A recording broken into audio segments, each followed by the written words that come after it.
आपने गवाही दी कि प्रभु लौटकर न्याय कार्य कर रहा है। लोगों को इस न्याय को स्वीकारना होगा ताकि वे पाप त्याग कर स्वर्ग में प्रवेश कर सकें। ये बात मेरी समझ में नहीं आई। और हाँ, ये सच है कि हम गुनाह करते रहते हैं, लेकिन प्रभु यीशु पहले ही हमारे गुनाह अपने सिर ले चुका है। तो गुनाह करने पर हम पादरी के सामने कबूल कर सकते हैं और हमें माफ़ी मिल जाएगी और हम मरकर स्वर्ग जा सकेंगे। प्रभु हमें पाप मुक्त देखता है, तो वो लौटने पर न्याय का कार्य क्यों करेगा? हाँ। हमारे गुनाह माफ है तो फिर हमें परमेश्वर का न्याय स्वीकारने की क्या जरूरत है? तुम इतने गुमराह क्यों हो? प्रभु यीशु ने इंसान के गुनाह माफ जरूर किए, लेकिन उसने ये कभी नहीं कहा कि गुनाह माफ होने पर लोग स्वर्ग जा सकते हैं। क्या प्रभु ने कभी ऐसा कहा? बिल्कुल भी नहीं कहा। सच है। प्रभु ने स्पष्ट कहा है, जो कोई पाप करता है वो पाप का दास है। दास सदा घर में नहीं रहता, परंतु पुत्र सदा रहता है। इसलिए तुम पवित्र बनो, क्योंकि मैं पवित्र हूं। आमीन। क्या हमारे गुनाह माफ होने का मतलब यह है कि हमारी प्रकृति पापी नहीं रही? क्या इसका यह मतलब है कि हमारी भ्रष्टता मिट गई? सच है कि हमारे गुनाह माफ हो जाते हैं, पर हमारी पापी प्रकृति और शैतानी स्वभाव बचा रहता है। स्वर्ग के राज्य में प्रवेश पा लिया तब भी हम परमेश्वर से विद्रोह करेंगे, विरोध करेंगे और गुनाह और उल्टी बातें करेंगे। बिल्कुल। क्या ऐसे इंसानों को वहां जाने की इजाजत मिलेगी? क्या परमेश्वर अपने राज्य में पापियों को आने देगा? नहीं आने देगा। बिल्कुल नहीं आने देगा। इसलिए प्रभु अंत के दिनों में न्याय का कार्य कर रहा है। इसका उद्देश्य मानव जाति को पाप और शैतानी स्वभाव से बचाना है, ताकि हम प्रभु के सामने समर्पण कर उसकी पूजा कर सकें। यही उद्धार का कार्य है जिसे प्रभु अंत के दिनों में करता है। आमीन। प्रभु यीशु ने भविष्यवाणी की थी, मुझे तुमसे और भी बहुत सी बातें कहनी है, परंतु अभी तुम उन्हें सह नहीं सकते। परंतु जब वो अर्थात सत्य का आत्मा आएगा तो तुम्हें सब सत्य का मार्ग बताएगा। हाँ। जो मुझे तुच्छ जानता है और मेरी बातें ग्रहण नहीं करता, उसको दोषी ठहराने वाला एक है, अर्थात जो वचन मैंने कहा है वही पिछले दिन में उसे दोषी ठहराएगा। क्योंकि वो समय आ चुका है कि परमेश्वर के घर से न्याय शुरू किया जाए। आमीन। अंत के दिनों में सत्य का आत्मा आ चुका है। वो सर्वशक्तिमान परमेश्वर है। मानव जाति को बचाने के लिए उसने सत्य व्यक्त किए हैं। इसका उद्देश्य इंसान की पापमयता का समूल नाश और शैतानी स्वभाव दूर करना है। हाँ। तब हम और पाप नहीं करेंगे, परमेश्वर से विद्रोह कर उसका विरोध नहीं करेंगे। हम परमेश्वर की आज्ञा मानेंगे, उसे पूजेंगे, और तभी हम उसके राज्य में ले जाने लायक बनेंगे। उसने जिन आशीषों का वादा किया है उन्हें पाने लायक रहेंगे। अभी सभी विश्वासी सोचते हैं कि रोज गुनाह कबूलने पर वे माफ हो जाएंगे और वे परमेश्वर के राज में प्रवेश करेंगे, लेकिन उन्हें बड़ी गलतफहमी है। हाँ, उसके राज्य में प्रवेश करने लायक कौन है? प्रभु यीशु ने कहा था, जो मुझसे हे प्रभु कहता है, उनमें से हर एक स्वर्ग के राज्य में प्रवेश ना करेगा, परंतु वही जो मेरे स्वर्गीय पिता की इच्छा पर चलता है। आमीन। प्रभु यीशु के वचन शक्तिशाली और अधिकारपूर्ण हैं। बेशक वे सत्य हैं। बेशक। हम इसे धारणाओं के आधार पर ना देखें, बल्कि प्रभु के वचनों के आधार पर देखें कि क्या ये सच के अनुरूप हैं। सही कहा। सर्वशक्तिमान परमेश्वर के वचन पढ़ें। ठीक है। हाँ, ठीक हाँ, है। ठीक है। हाँ।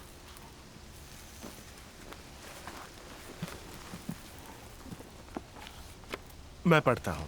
ठीक है।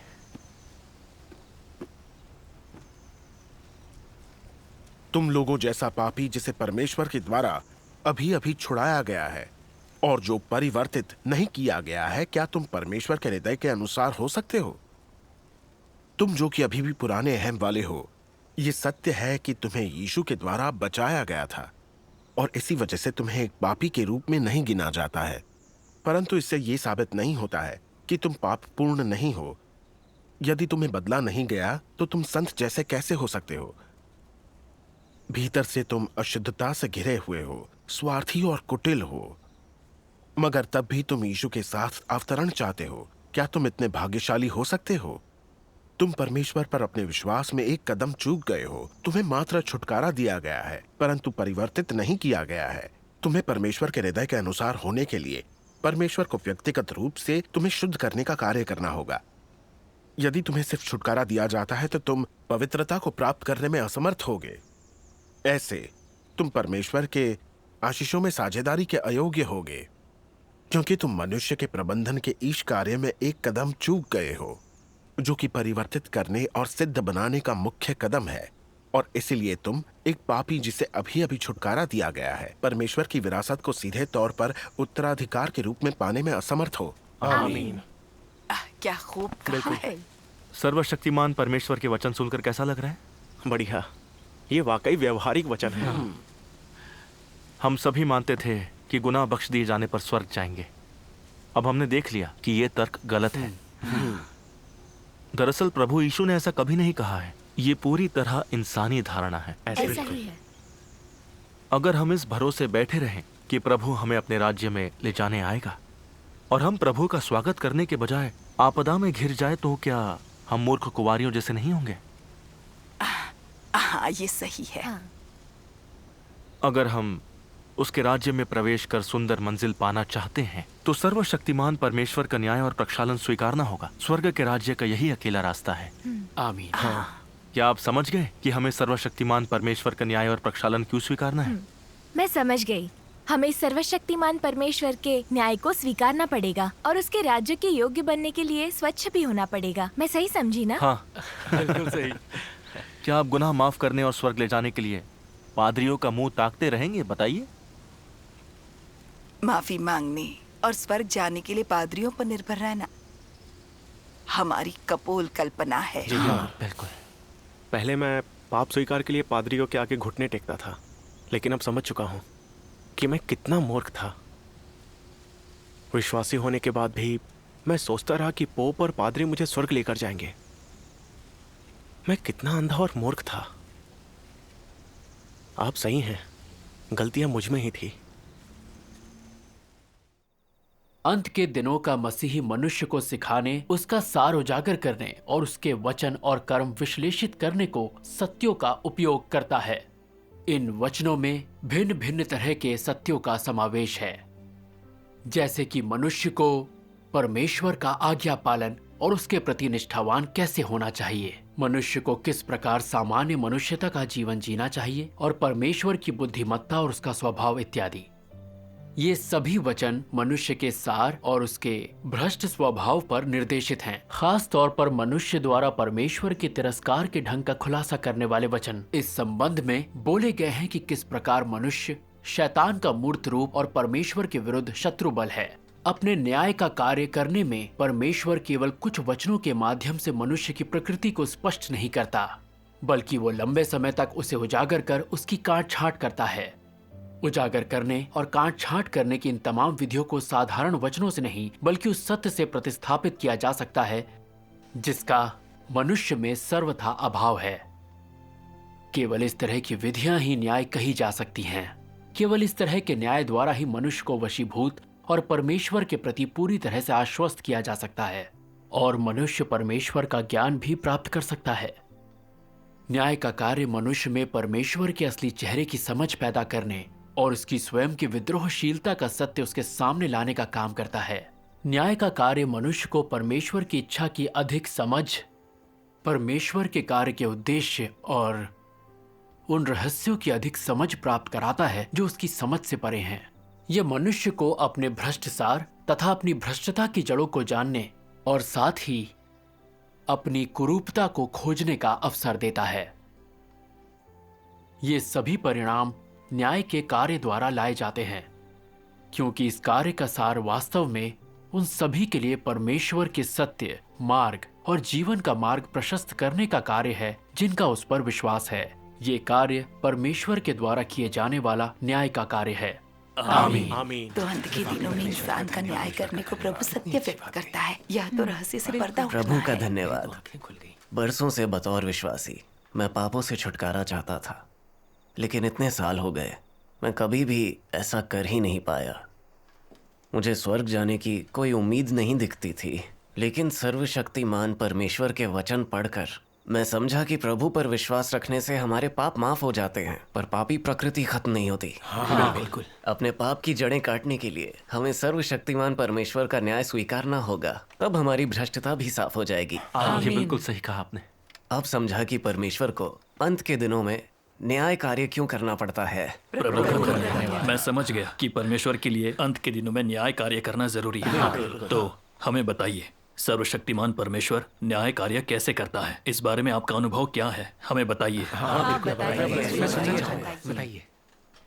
ठीक है, मैं थोड़ा बताता हूँ। सर्वशक्तिमान परमेश्वर का कार्य स्वीकारने के बाद मैं ये अद्भुत समाचार दूसरे पादरियों के साथ साझा करना चाहता था, लेकिन मैं ये देखकर दंग रह गया कि बिशप और पादरी मेरी निंदा कर मुझे सताने लगे हैं। मुझे रोकने के लिए हर मुमकिन कोशिश की। मुझे सच्चे मार्ग से हटाने के लिए कुछ लोगों को मेरी कलीसिया में तोड़फोड़ करने भेजा। मैं भयंकर दर्द में था। जब मैं पादरी था तो सभी पल्लीवासी मेरा सम्मान करते थे। मैं जहां भी जाता था लोग सम्मान देते, प्रशंसा करते। लेकिन तब मुझे निंदा और तिरस्कार झेलना पड़ा। मुझ पर थूका गया। अपनी पद प्रतिष्ठा खोने का विचार वाकई परेशान करने वाला था। मैं कई दिनों तक तड़पता रहा, मानो मेरी दुनिया उलट पलट गई हो। तब मैंने सर्वशक्तिमान परमेश्वर के ये वचन पढ़े। यदि तुम उच्च पद वाले, सम्मानजनक प्रतिष्ठा वाले, प्रचुर ज्ञान से संपन्न, विपुल संपत्तियों के मालिक हो और तुम्हें लोगों का समर्थन प्राप्त है, तो भी ये चीजें तुम्हें परमेश्वर के आह्वान और आदेश को स्वीकार करने और जो कुछ परमेश्वर तुमसे कहता है उसे करने के लिए उसके सम्मुख आने से नहीं रोकती, तो फिर तुम जो कुछ भी करोगे वो पृथ्वी पर सर्वाधिक महत्वपूर्ण होगा और मनुष्य का सर्वाधिक धर्मी उपक्रम होगा। यदि तुम अपनी हैसियत और लक्ष्यों की खातिर परमेश्वर के आह्वान को अस्वीकार करोगे, तो जो कुछ भी तुम करोगे वो परमेश्वर द्वारा श्रापित और यहां तक कि तिरस्कृत भी किया जाएगा। आमीन। ये वचन वाकई बहुत अद्भुत। सही कहा, ये अद्भुत है। परमेश्वर के वचन पढ़कर मुझे लगा मानो वो मेरे सामने बैठकर मुझे उजागर कर रहा है। ये शर्मिंदगी भरा था। मैं कई दशकों से विश्वासी था और खुद को भक्त समझता था, लेकिन जब प्रभु आया तो मेरी पद प्रतिष्ठा मुझे रोकने लगी। मैं सब छोड़कर उसका अनुसरण करने से कतराने लगा। यह परमेश्वर के प्रति समर्पण कहां हुआ? अगर सर्वशक्तिमान परमेश्वर के वचनों ने खुलासा नहीं किया होता तो मैं नहीं जान पाता कि बतौर पादरी मैं बस पद प्रतिष्ठा की सेवा कर रहा था, दूसरों की तारीफें बटोरने के पीछे भाग रहा था। मैं प्रभु की सेवा नहीं कर रहा था। बिल्कुल। परमेश्वर का अनुग्रह पाना, सर्वशक्तिमान परमेश्वर का अंत के दिनों का कार्य स्वीकारना और उसके वचनों का पोषण पाना कितना बड़ा आशीष है। लेकिन मैं अपनी पद प्रतिष्ठा नहीं छोड़ पाया। डरता था कहीं पद ना गवा बैठूं। प्रभु के खिलाफ विद्रोह करने को लेकर मुझे पश्चाताप या अपराध बोध नहीं था। मैं इतना मूर्ख और अंधा था। मैं कैसा भ्रष्ट और दयनीय हूं यह देखकर मैं पश्चाताप से भर उठा। मैंने तय कर लिया, चाहे मेरे पास पद ना रहे, चाहे हर कोई मुझे नकार दे, तब भी मैं सर्वशक्तिमान परमेश्वर का अनुसरण करूंगा। आमीन। परमेश्वर के उद्धार के लिए उसका धन्यवाद। परमेश्वर का धन्यवाद। ये अनुभव अद्भुत है। बरसों से विश्वासी होने के बावजूद मैंने कभी ऐसी गवाही नहीं सुनी। लेकिन मैं ये गवाही समझ नहीं पा रहा हूँ। ये आत्मबोध के बारे में है। ये गवाही जीवन के अनुभव के बारे में है। अनुभवहीन लोगों को समझ नहीं आएगी। सर्वशक्तिमान परमेश्वर में आस्था सही है। इतनी बड़ी गवाही है तो ये गलत रास्ता तो नहीं है। सर्वशक्तिमान परमेश्वर के वचन वाकई